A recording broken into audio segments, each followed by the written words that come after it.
Ahlan wa sahlan wapenzi watazamaji, tunatamatisha simulizi zetu za Kwaresima mwaka huu wa 2026. Mimi niliyokuletea hadithi hizi zote kwa njia mufti na weledi wa ngano na taswira ya kipekee, utaniita Babu Bokeni. Tutilieni mkazo mazingira kuikuza.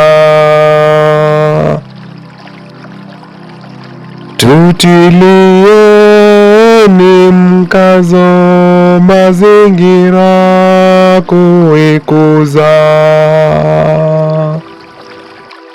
Maujaji wa matumaini, karibu tena kwa mfululizo wa tafakari ya kampeni ya Kwaresima mwaka huu wa 2026, ikiwa tafakari yetu ya wiki ya 5 ni kuitikia wito wa ardhi.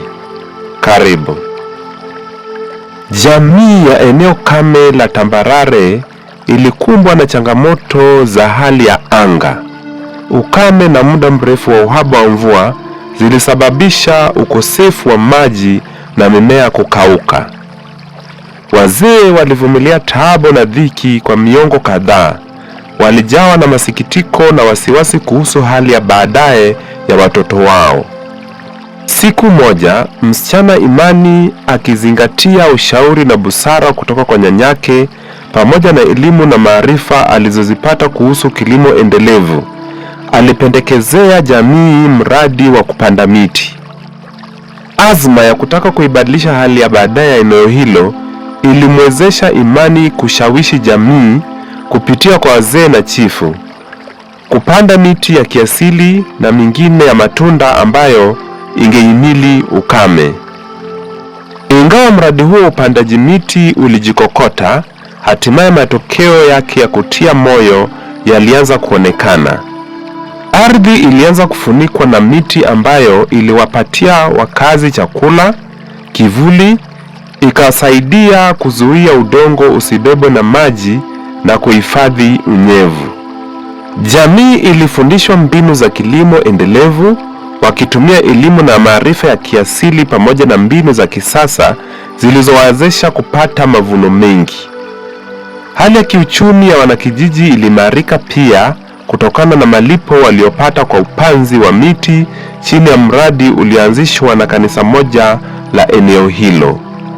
Upandaji huu wa miti uliimarisha pia umoja na ushikamano miongoni mwa wanakijiji waliofanya kazi pamoja, wakibadilishana maarifa na rasilimali na kufundishana. Tambarare ilibadilika kutoka kuwa eneo lililotegemea misaada ya nje na kuanza kujitegemea. Jamii ilijivunia bidii yake na kurejelewa na matumaini ya siku zijazo. Hatimaye, tambarare ikainuka kuwa shahidi thabiti wa uwezo wa ushirikiano na wepesi wa wakazi kujibadilisha kulingana na mabadiliko ya tabia nchi. Jamii iliyodhaniwa kuwa tambarare ikawa funzo, tena taswira ya msemo walivyosema wahenga: umoja ni nguvu, utengano ni udhaifu, na kidole kimoja hakivunji chawa. Tulindeni mazingira kwa kuikuza pamoja. Matokeo yatatunufaisha na vizazi vijavyo.